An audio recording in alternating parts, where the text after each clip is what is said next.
Sonke la emhlabeni sinomoya. Kuyinto esiyiphilayo njalo. Ngesinye isikhathi akudingi nokuthi uzukwazi lokho ukuthi wena ngumuntu onomoya. Kodwa-ke ngesimanga sokuthi uyaphila emhlabeni, sokwanele-ke lokho ukuthi ukwazi ukuthi unento ethinta umphefumulo wakho enomoya ngaphakathi. Into ethi noma uhleli uwedwa nje ikhulume nawe, kube nesibonakaliso esivelayo. Abantu abaningi bakholelwa ukuthi ngikhumbiswa yingilosi yonke lento leyo, idlozi lami, izithunywa nezidalwa. Kodwa-ke yinto ekithi sonke okuyindalo.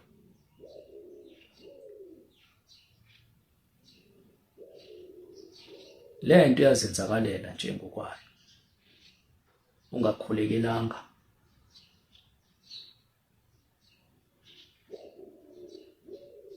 Ube kuleso simo ngeleso ukuthi mhlampe uzindla njengoba ngihlezi ngifundisa ngitshela abantu ukuthi abaziphi isikhathi ukuthi bazindle, bazama ukwenza yonke lento lena emayelana ne-meditation. Kodwa-ke waqala ukuthi uxhumane nendalo, lento iyazenzakalela yona ngokwayo. Futhi kuyinto elula nje esikhathini esiningi nokudida abantu.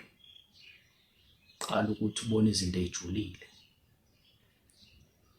ubone umuzwa wakho ukuthi uba ngenye indlela, ngesimanga sokuthi usondelene kakhulu nendalo.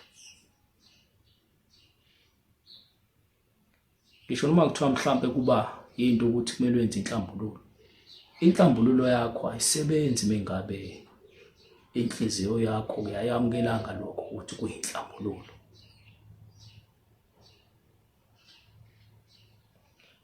Ngisho zonke izinto abazenza ngesimo somoya azenzi lutho mengabe inhliziyo yakho ayikavumi ukuthi ngifuna lokho ukuthi kwenzeke phakathi empilweni yami.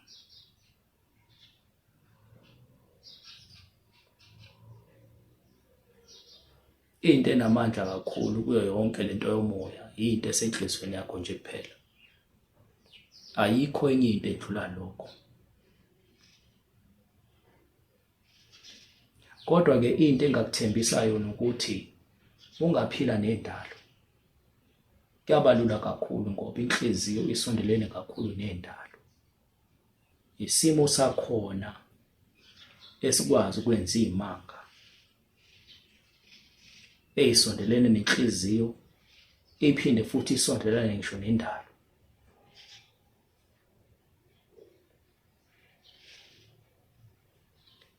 Baningi abantu engibasizile ngibakhulekela ukubakhulumisa nje kuphela, ngikhulumisa isimo sabo. Iningi lalabantu labo akaze bangibone, kodwa-ke ngesimanga sokuthi bayakholelwa ukuthi ngenhliziyo lento engiyikhulumayo isiyenzekile, kuba njalo.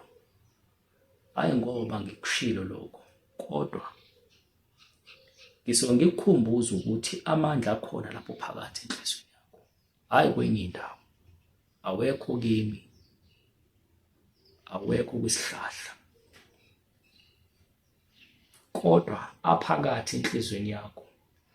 Lokho futhi akudingi nokuthi ujule kakhulu nento emayelana nomoya wakho ngaphakathi.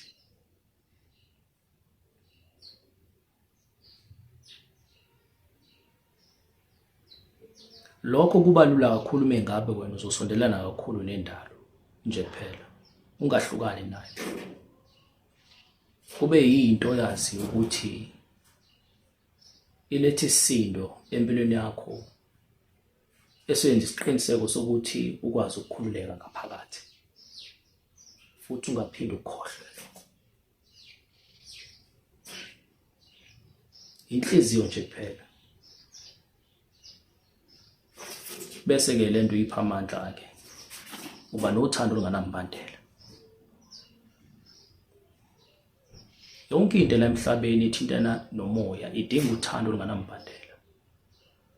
Ngoba noma kuthiwa mhlambe khona umuntu ofuna ukwemelapha, mengabe lento ayisuka enhlizweni yakho, ngeke uzumlaphe loyo muntu loyo. Mengabe umuntu loyo omlaphayo akakuvumeli ngaphakathi enhlizweni yakho ukuthi uzolapheka, ngeke kwenzeke ke lokho. Kuyoba nzima kakhulu. Sokumnikazi womuntu oneyinhlungu okhethayo ukuthi ngiyafuna-ke namuhla ukuthi ngilulame, ngilapheke. Hayi enye into. Ngisho noma kuthiwa mhlawumbe ukukholelwa kuNkulunkulu wakho, iy'ndalwa zakho, ingilosi nedlozi lakho. Mengabe yonke lento le ayixhumananga ngisho nenhliziyo yakho, ayikho into ozoyenzeka. Ngoba wena-ke ophiwe ukhiye ukuthi ukwazi ukulawula leso simo esingaphakathi enhlizweni yakho esiyokusondeza empumelelweni lokuthi uphile nje kuphela.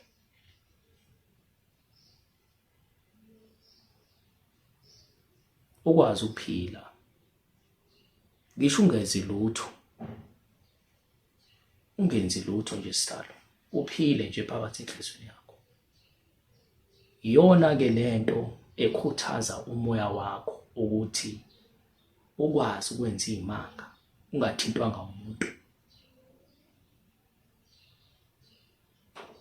Iyona-ke lento ezosenza ukuthi sonke thina njengabantu abansundu sikwazi ukuhlangana sibe yimbumba, ngoba lento imayelana nenhliziyo nje kuphela. La sikwazi khona kahle ukuthi sidale into enamandla engeke iziphele futhi, okuyizulu phakathi kithi sonke. Iyona-ke indlela esiyongena ngayo abantu ukuthi bakwazi ukuhlangana futhi sibe munye. Ulwimi olulodwa oluphakathi enhlizweni yethu elisenza ukuthi sonke sibe ngamazulu ngaphakathi enhlizweni, hhayi ngenkulumo esikukhulumayo ukuthi awube umZulu. Lento ingaphakathi kuyizulu elingaphakathi enhlizweni zethu. Singalwa sifikephi sibalwise abantu sibe nabo, ngeke kuze kusenze ukuthi sibe munye. Kunalokho-ke lokho into eyenza nje kuphela ukuthi sichelelane kakhulu.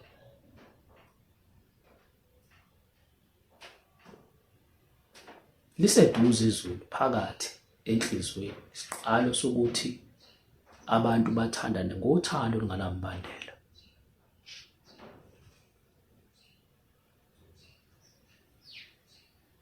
Uwona-ke loyo moya-ke udinga ukuthi sonke sikuzwisise-ke lokho ekuhambeni kwesikhathi. Kwamanje vele kuyoba nzima kakhulu kubantu abaningi ngoba lento ngeke bayizwisise. Wonke umuntu ufuna ukulwa. Futhi sizobadedela ukuthi bakwazi ukulwa bayenze lokho abafuna ukukwenza. Kodwa-ke kothi kuhamba isikhathi, isimo siyoba ngenye indlela nje phela.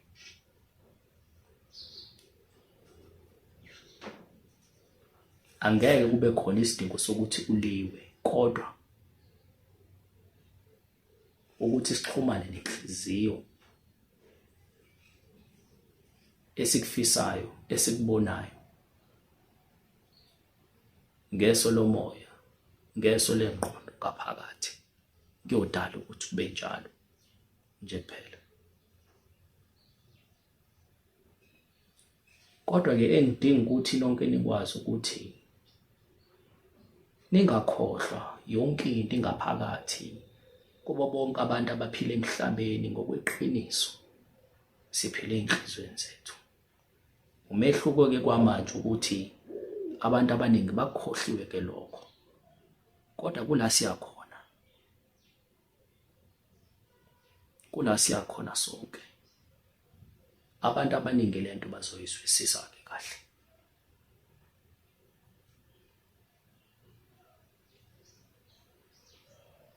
Sizoba munye kahle, sibe yimbumba, sibe yinto eyodwa, sikhuluma ilanguage eyodwa nje kuphela. Kungabanga khona isidingo sokuthi kuze kuchitheke ngisho igazi.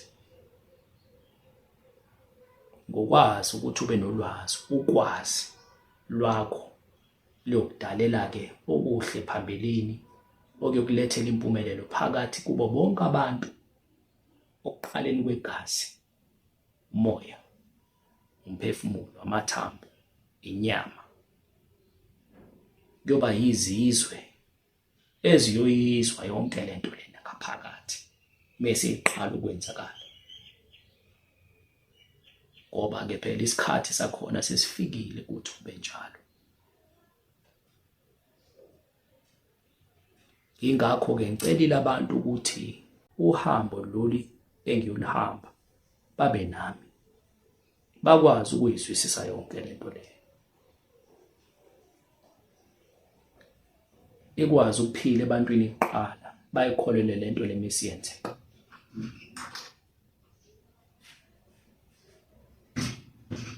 Yoba isidingo esinamandla esohlanganisa amazulu ngendlela abantu abaningi engeke baze bayikholelwe ukuthi yenzeka.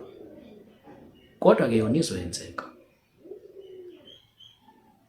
ngoba sekuseduze isikhathi sakhona-ke sokuthi lihlangane. Lento isiqalo sakhona kuyoba into yomoya kuqala.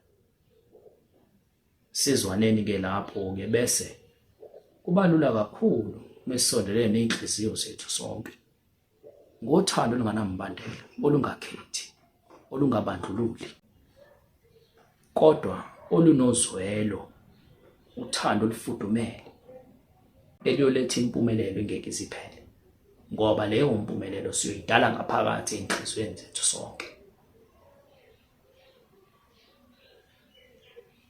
Asiwuphathe umkhonto ngesandla kulokhu.